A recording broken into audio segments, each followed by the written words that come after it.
Mesdames, Messieurs, bonsoir et bienvenue à ce rendez-vous d'information sur Numérica Télévision. À la une, dialogue politique. Malgré la suspension des travaux, les tractations se poursuivent pour trouver un accord. Aujourd'hui, le facilitateur désigné par l'Union africaine a consulté une délégation des ministres de la SADC. À la majorité présidentielle, l'autorité morale a demandé au cadre de la plateforme de mettre tout en œuvre pour clôturer le dialogue cette semaine. C'est l'une des décisions prises hier à Kingakati à l'issue d'une rencontre entre membres de la famille politique du chef de l'État. Mesdames, Messieurs, voilà tout pour les titres. Les détails à présent. Tout d'abord, cette nouvelle, le chef de l'État a échangé ce lundi avec les ministres congolais des Affaires étrangères de la coopération, Jean-Claude Ngakosso. Selon l'émissaire du président Sassou Nguesso, des questions relatives à la situation sécuritaire dans la sous-région et en Afrique centrale, ainsi que celles liées au raffermissement des liens de coopération entre Kinshasa et Brazzaville ont figuré au menu de cet entretien avec le chef de l'État. Dialogue politique, le facilitateur s'est entretenu ce lundi avec une délégation des ministres des Affaires étrangères des pays membres de la SADC. Il s'agit notamment des ministres de la Tanzanie, du Zimbabwe et de l'Angola. Je vous propose de suivre le ministre angolais au micro de Rachel Kitsita et Eric Ndongala. L'intérêt de l'organe, c'est de travailler dans l'intérêt de la paix. Donc la SADC est intéressée par la paix et le dialogue en République démocratique du Congo. Et donc voilà pourquoi nous sommes venus et voilà pourquoi nous allons aussi au cours de ces jours entendre plusieurs participants à ces, ou bien plusieurs protagonistes du processus. On va rencontrer les partis politiques, les différents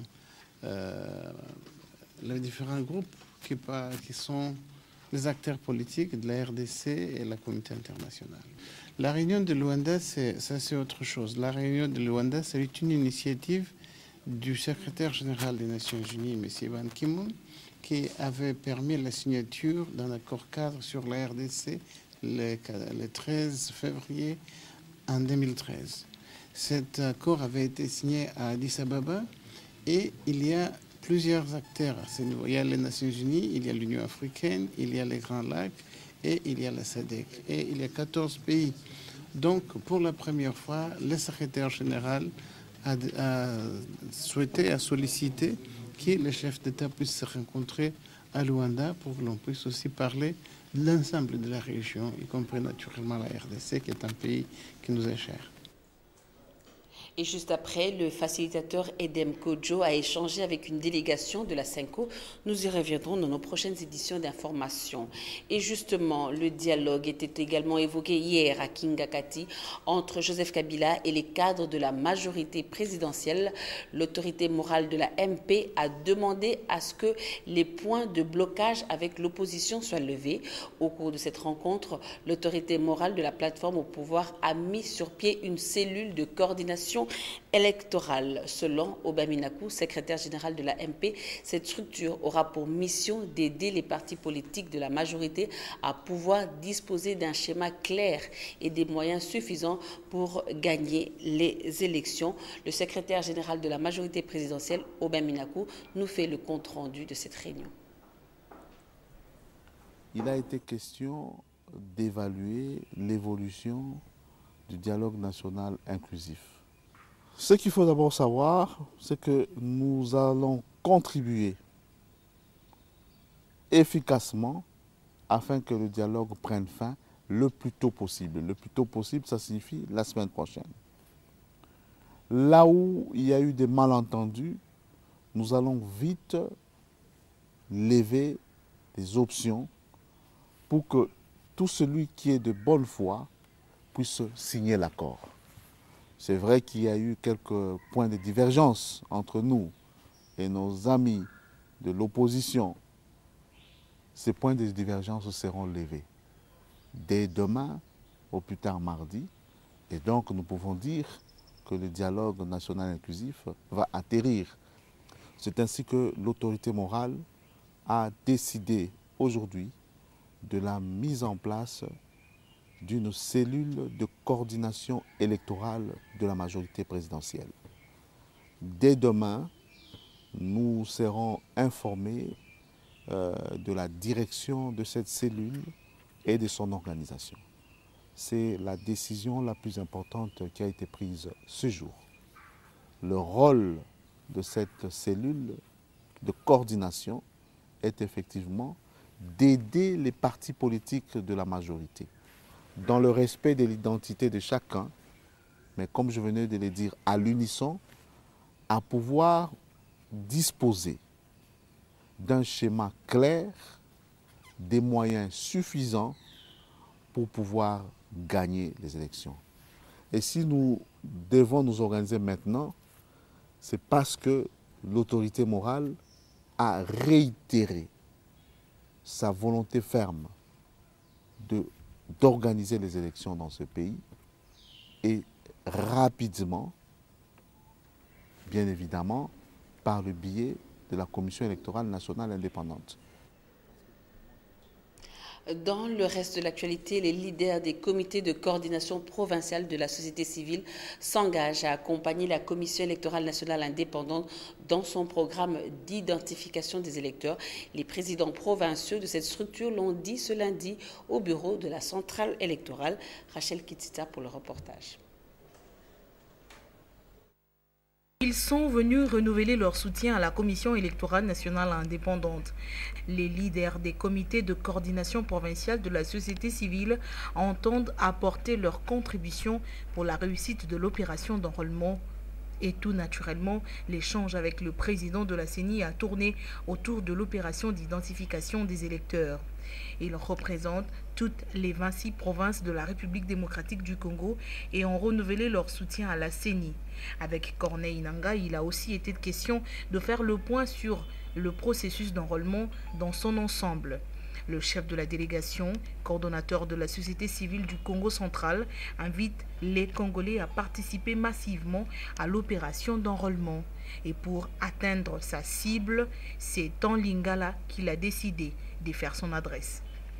Tokutania na mokambi wa CENI po toti kolanda na baradio na télévision ete ya yambaki bisaleli ya mosala ya CENI ozali kosunga ete bazwa bakombo na bato oyo bakoyeba kopona bakambi mboka na biso likambo yango epesi biso esengo mingi pe esengeli toyeba nini biso tosengeli komemela na CENI lokola likanisi mpona kosunga ete mosala oyo ya enrôlement wana oyo ya identification esalema na lolenge ekoki mpo ete misala ya élection esalema lokola population aza kozela tozali benga population congolais nyonso ete d'abord tobatela kimia po ete soki kimia eza na mboka te moyen mboka ekende liboso eza te mpona likambo etali ba enrôlement tokenda ebele po soki tomikomisi tozwi carte ya CENI tokomipesa makoki ya kopona bakambi ya mboka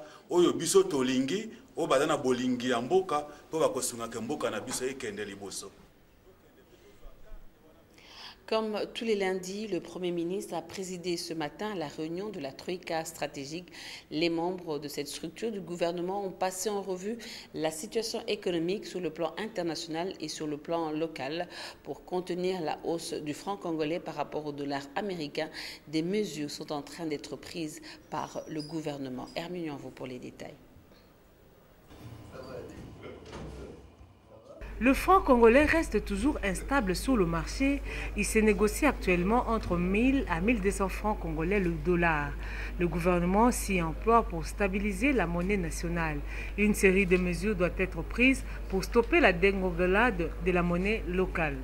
Pour ce qui est de nos indicateurs de base, le taux d'inflation a pu atteindre le niveau de 4,68% sur l'ensemble du territoire national. Pour ce qui est du taux de croissance, il est toujours à 4,3%. Pour ce qui est de nos réserves en dollars, en monnaie étrangère, les réserves sont évaluées à 928 millions de dollars américains ce qui représente quelque chose comme 4 semaines d'importation de biens et services.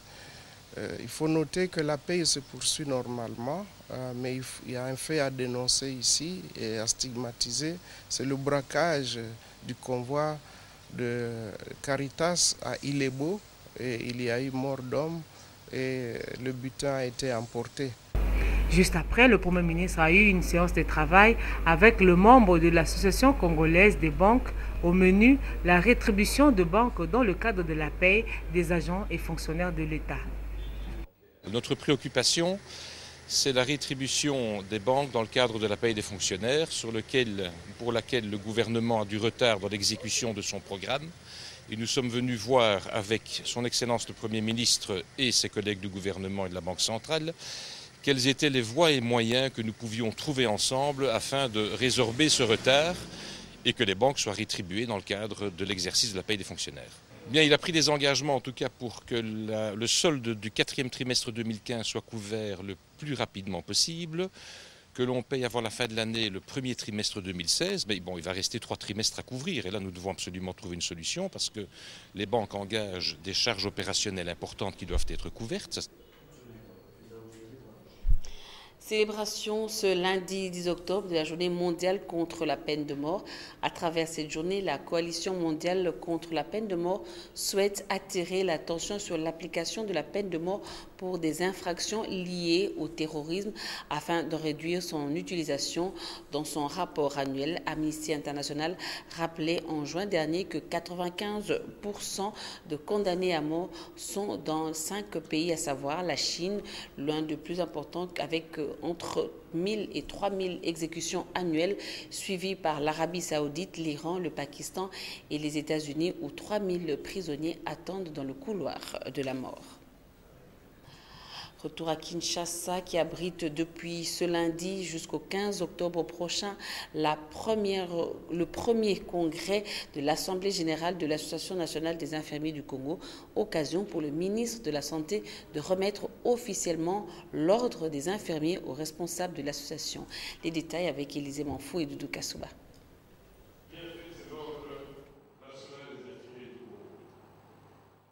Désormais, nul ne peut exercer la profession infirmière sans être reconnu par l'Ordre des infirmiers du Congo. Le ministère de la Santé a remis officiellement ce lundi le document à l'ANIC. Les infirmiers et infirmières ont manifesté leur reconnaissance à la nouvelle disposition en prêtant symboliquement leur serment. La remise de l'ordre coïncide avec le premier congrès et l'Assemblée générale des infirmiers qui réfléchissent sur les voies et moyens d'améliorer la formation des infirmiers pour des soins de qualité. Nous nous posons la question, quand vous avez un instrument entre vos mains, vous devez dire ça va vous servir à quoi? Ça va servir à faire des bruits ou ça va vraiment aider à la réflexion pour améliorer la qualité de la formation et des soins infirmiers. Le gouvernement nous a remis officiellement la loi. Nous allons donc maintenant l'exploiter suffisamment. Longtemps milité pour acquérir une loi qui réglemente leur profession, les infirmiers et infirmières du Congo se disent satisfaites de la nouvelle disposition. Et j'ai réalisé que tout ce qu'on fait avec gaieté de cœur est toujours payant. La fondation était bonne.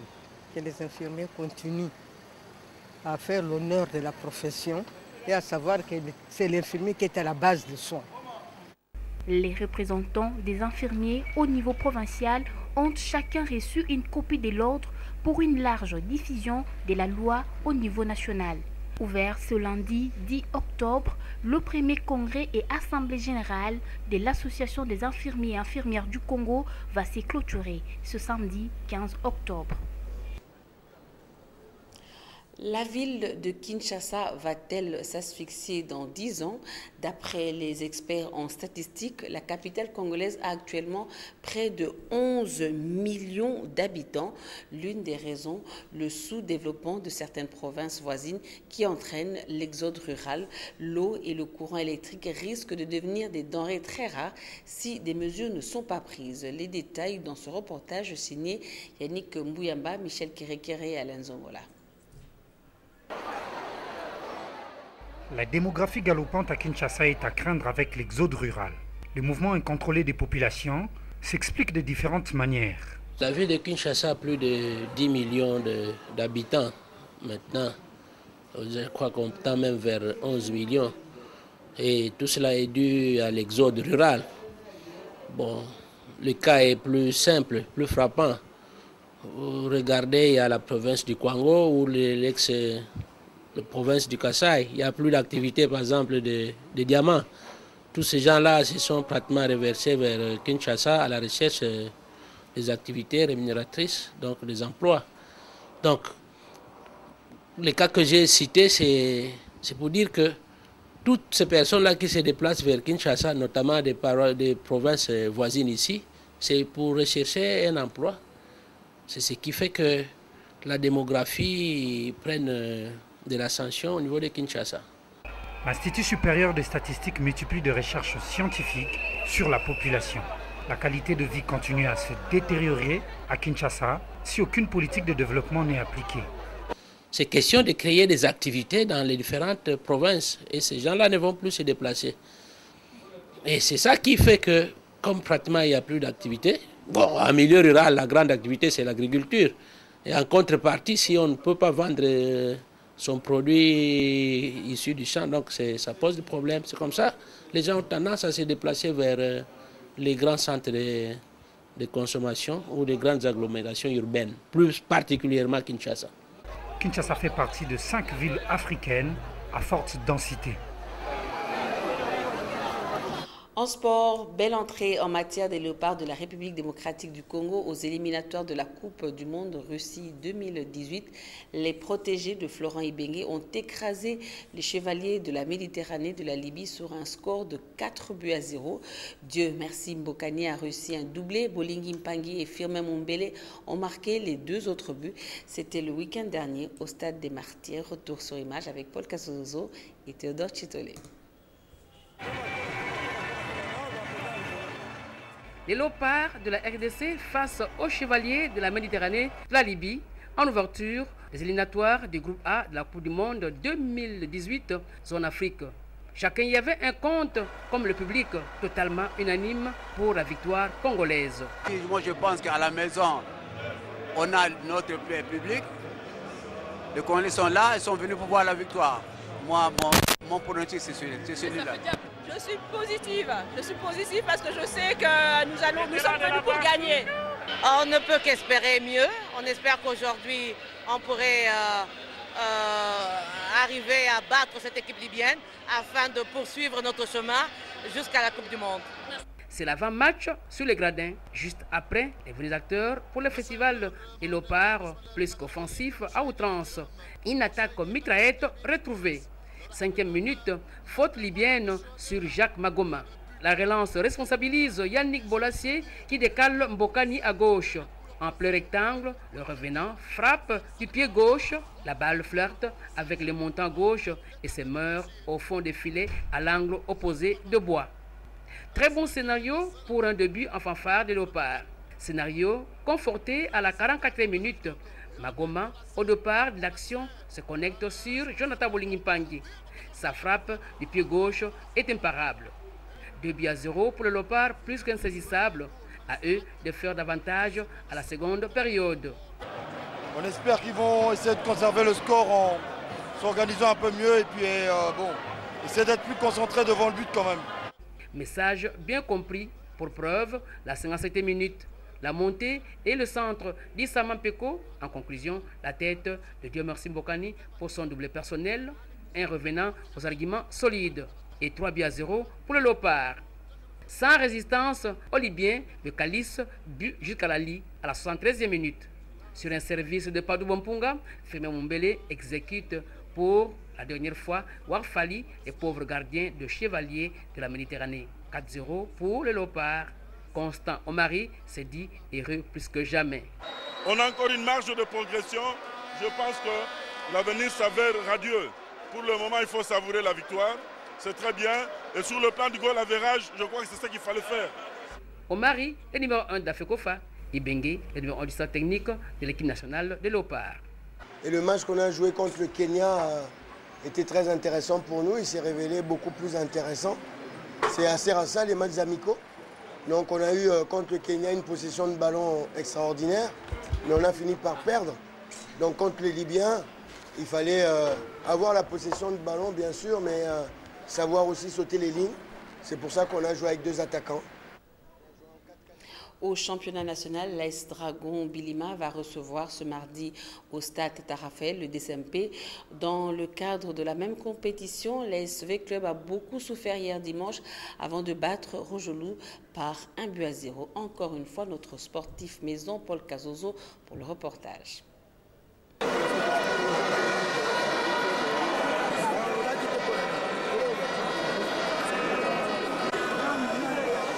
Un seul match à Kinshasa au stade Raphaël pour le compte de la zone ouest. Le match entre V-Club et le Sporting Club Rojolou. Match difficile pour le Dauphin Noir, vainqueur sur les fils sur la marque d'1-0. But signé Ernest Soudira avec déjà 3 signatures à raison d'une part match.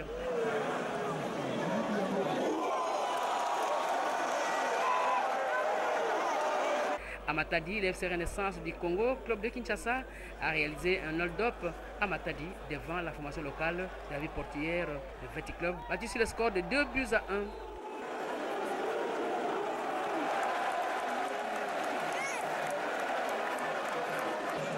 Veti Club et Renaissance sont tous les deux en tête du classement de la zone ouest avec 9 points chacun.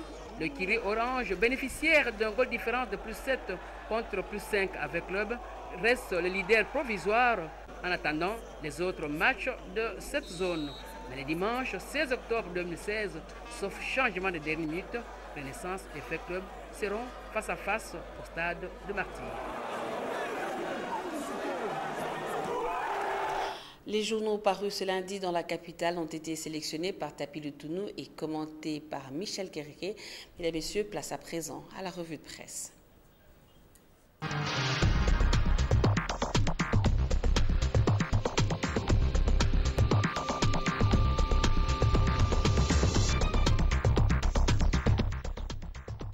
Ouvrons cette revue de presse par la rencontre des Kingakati entre le chef de l'État et les cadres de la majorité présidentielle. Au cours de cette rencontre, Forum des As révèle que le chef de l'État a décidé de la mise en place d'une cellule de coordination électorale de la majorité présidentielle. La structure aura pour mission d'aider les partis politiques de la plateforme au pouvoir à disposer d'un schéma clair, des moyens suffisants pour gagner les élections à venir. À en croire Obaminaku cité par le phare, l'autorité morale de la majorité présidentielle a rappelé aux sociétaires de la majorité qu'un accord politique potable était l'unique voie de sortie de la crise qui secoue les Congo démocratiques et dont le volet principal concerne le processus électoral. C'est ainsi qu'il a recommandé aux participants de tout mettre en œuvre pour sa signature urgente. Pendant ce temps, dans son édito, le Libre Débat explique que les dialogues restent incontournables pour la République démocratique du Congo car le pays a besoin de fumer les calumets de la paix, socle de l'unité nationale. Le journal ajoute par ailleurs qu'au lieu de prêter l'oreille au charme des chants des signes, les Congolais sont plutôt appelés à chercher une voie de sortie consensuelle par un nouveau chronogramme sur la tenue des scrutins libres et fiables. Dans le reste de l'actualité, Human Rights Watch charge les FARDC et la MONUSCO. Dans son dernier rapport, dont une copie a été réservée au quotidien Les Dépêches de Brazzaville, l'ONG cite entre autres le cas des massacres perpétrés en mi-août à Rouangoma à proximité des lieux de stationnement des éléments des FARDC et de la MONUSCO. Le palmarès ajoute que l'ONG de défense des droits de l'homme exhorte Kinshasa et les Nations Unies à définir une nouvelle stratégie pour protéger les civils dans cette partie de la province du Nord Kivu. En économie, la dégringolade du franc congolais complique selon la Manchette. $1 américain vaut actuellement environ 1200 francs congolais. Conséquence, les prix flambent au grand désespoir des Congolais qui se démènent déjà pour survivre avant même la chute de la monnaie locale. Malgré la victoire écrasante de la RDC devant la Libye aux éliminatoires de la Coupe du Monde Russie 2018, Congo Nouveau s'intéresse sur la coupure du signal de la RTNC pendant ce match. Du côté de la télévision nationale, on attribue cet aléa technique à un petit fusil connecté au câble de la chaîne mère qui aurait sauté sur place au stade des Martyrs au cours de la rencontre sportive. Mais cet argument ne passe pas chez bon nombre d'observateurs congolais. Pour plusieurs, c'était à cause des chansons hostiles. aux autorités que le signal avait été momentanément coupé. Au programme ce soir sur Numérica Télévision à 21h, Noticias avec Rachel Kitsita et à 22h, Sporting Club Numérica avec Dixon Yala. Au menu de l'actualité sportive, la victoire de la République démocratique du Congo sur la Libye. Mesdames, Messieurs, c'est ici que prend fin ce journal. Merci de votre particulière attention accordée à ce journal. Il ne me reste plus qu'à vous souhaiter bonne suite de programme sur nos antennes. Au revoir et à demain, 19h.